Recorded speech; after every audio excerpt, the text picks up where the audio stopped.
Hello everyone and welcome back at long last to Rimworld. This will probably be an introduction episode for the new Rimworld series, or an episode 0 if you will. So if you're not as interested in the fine details of the colony setup, mods, or the general goals of the series, then feel free to skip through this video to the parts that interest you, or give it a miss altogether. I'll include chapters in the video description below, along with any helpful info, such as a mod list, so you can always reference this episode later in the series if you need to check something. With that out of the way, hi again, and welcome back. It has been way too long since our last visit to Rimworld on this channel, and even longer since we did a modded playthrough that was anything more than Vanilla Plus, so it's high time that changed.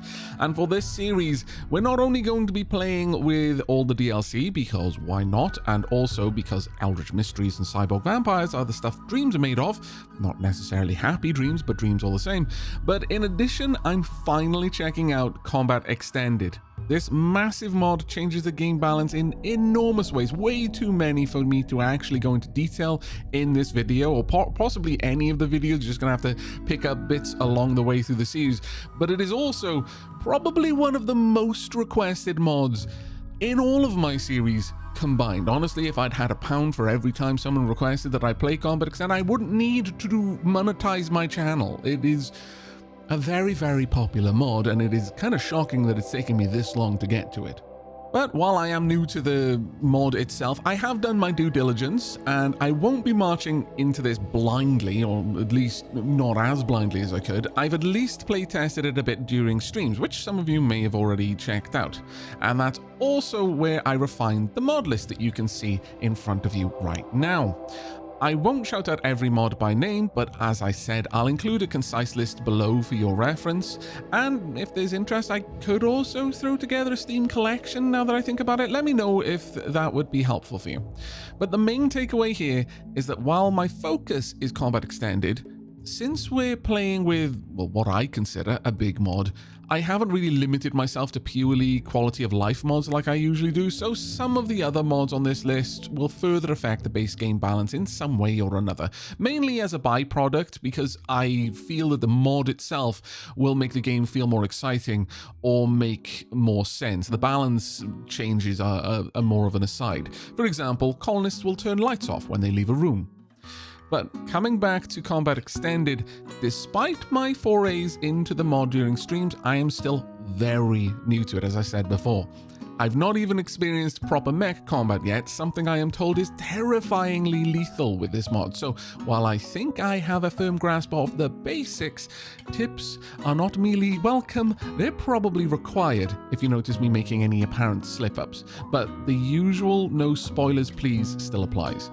If I misunderstand a mechanic, do feel free to point it out, but don't forewarn me of issues I simply don't know about yet. That's part of the charm of Rimworld, getting myself into, and hopefully, back out of trouble. Moving on from mods to the setting and storyteller though, we'll be starting with the Mechanitor, both because I want to get into the biotech content early, and because I just have a fondness for solo starts. It creates more of an exciting narrative for me when the colony starts off really small and has to work to build up.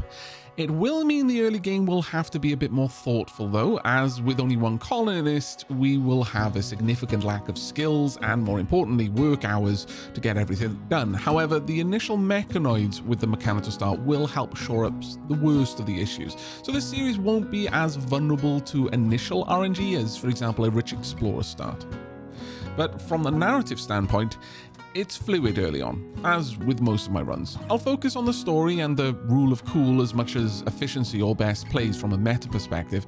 However, the character stories will essentially write themselves as I react to the events of the storyteller sends our way, rather than following any kind of preconceived narrative, which goes the same for the Ideoligion, by the way. But as a starting point, I'm thinking misunderstood genius, in heavy air quotes, who finds machines more relatable than people, and the laws and ethics committees of the core worlds an unnecessary obstacle to glorious scientific progress. Though on the topic of storyteller, for this colony, we'll be rolling with classic Cassie, on losing his fun difficulty with child raiders because, well, Rimworld. I sit firmly in the Randy will kill you by accident, but Cassandra will kill you on purpose camp. So while I feel Randy is the most dangerous early on due to his wild unpredictability, Cassandra is more consistently dangerous later on, and less prone to falling asleep for a year or developing a weird fascination with cargo pods full of wooden feet. But especially with Combat Extended, I want to minimize the possibility of Randy just deciding that we need more iron in our diets within the first few days, and so slapping the colony in the face with a centipede is the best thing to do. Also that the centipede should have wooden feet. Don't ask. I learned not to, and my life has generally been happier since. Oh, and while it likely goes without saying for anyone familiar with the channel, this is a Bronze Man playthrough, or Honor mode if you will. While I keep reload anytime turned on when playing with mods, it's exclusively to protect from crashes or issues if I need to remove or add mods mid-run. I play Rimworld for the story and the drama. If someone dies, that's part of the story, and if the colony fails, well, every story had to have an end at some point. And there is no promise that it will be a happy one. So don't get too attached to any named pawns or pets, especially early on, because there won't be any do-overs if Cassandra wants to go all red wedding on it. As for world parameters, my usual mixture of wet and cold because I've been living away from Wales now for years and I'm perpetually homesick. The seed we're using, thanks to the dapplings on Discord, is Oubliette, and we're using the largest medium map size. Now, aside from the character and the world, the final, and to me, the most essential part of game setup is the Ideoligion. As mentioned, this will be fluid throughout the game, both figuratively and literally in this case, and will develop along with and in direct reaction to the colonists' trials and tribulations. But its initial precept took, by far, the most time and consideration, starting with a vote by my patrons which locked in the founding meme, selected from all 5 low-impact memes as kind of more of a foundation upon which the rest of the Ideoligion can be built, and they chose loyalty. Following that, there was a lengthy stream where I had a lot of inspiration and help from Twitch chat to mold the rest of the beliefs of the Ideoligion around this meme, and then I did some more tweaking off camera myself, kind of fleshing out the creation myth and such. However, I initially aimed to keep it mechanically small in scope, such as the number of rolls, rituals, and relics. I find it much more fun to take what the game gives as a base and only allow minor modifications instead of just min-maxing the precepts or the rituals to have the easiest time. So from a combination of Patreon, Twitch, and a bit of RNG, our lone mechanitor is a believer / member of the Triarch Covenant. And since a few hundred people displayed the patience of literal saints, putting up with me humming and hawing over a few hours as I brainstormed ideas and finalized details, it's only fair I put a bit more effort into this. So, here we go. There exists a trinity of primal forces that govern all things, from the animate to the inanimate, from the living to the dead. These essential forces are creation, destruction, and stagnation, and each is embodied by a tribe of spirits flowing through the universe in an intricate dance. No tribe can be bound by simple concepts such as good or evil.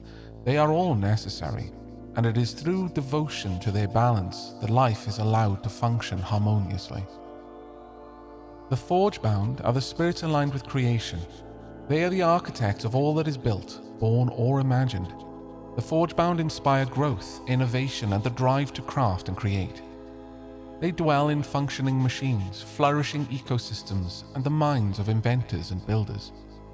They are the source of progress, but unchecked creation can lead to overreach, exhausting resources and disrupting the delicate equilibrium of existence. The Shatterkin are the spirits of destruction, embodying chaos, dismantling, and endings. Their influence is felt in every malfunction, every crumbling structure, and every force of nature that breaks down the old to make way for the new.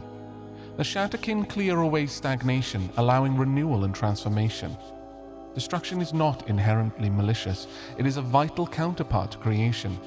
But when its influence goes unchecked, it leads to ruin and senseless devastation, leaving emptiness in its wake. The Stillwalkers are the spirits bound to stagnation, who bring preservation, rest, and continuity. They maintain stability, allowing time for contemplation and resilience. The Stillwalkers exist in moments of calm, in the silence after great endeavors, and in the preservation of that which must endure. Their influence prevents unchecked change, providing stability and continuity. However, too much stagnation leads to decay and complacency, trapping all things in a cycle of slow decline. The universe is a complex interplay of the Forgebound, the Shatterkin, and the Stillwalkers.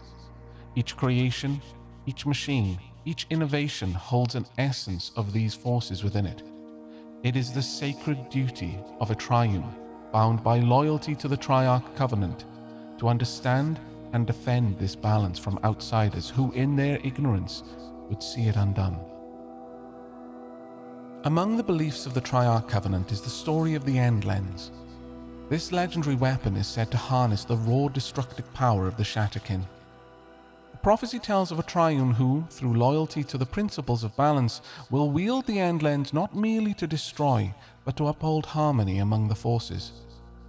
Mastery of the Endlens requires understanding that destruction is a tool to be used with purpose, not an end unto itself. But that finally brings us to the start of our story, here in a crater bisected by a small river.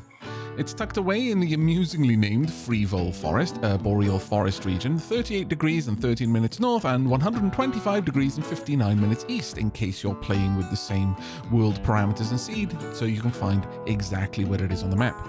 It's a sparsely populated area though, and somewhat far from the nearest road, so trade won't be easy early on, and that may prove especially difficult given that plants won't grow outdoors for around 2/3 of the year. But this location's inaccessibility, while poor for trade, promises good options for defense once the nearby Ytakin pirates and savage Impid tribe learn of our location. And with that, we're done with the setup.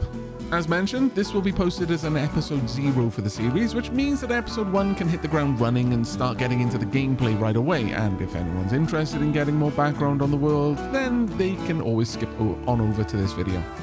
But with that, thanks for sticking around to the end of the video. I hope it was helpful, and I really hope you'll enjoy the series. But that's all for now, so until next time, and as always, do take care, everyone.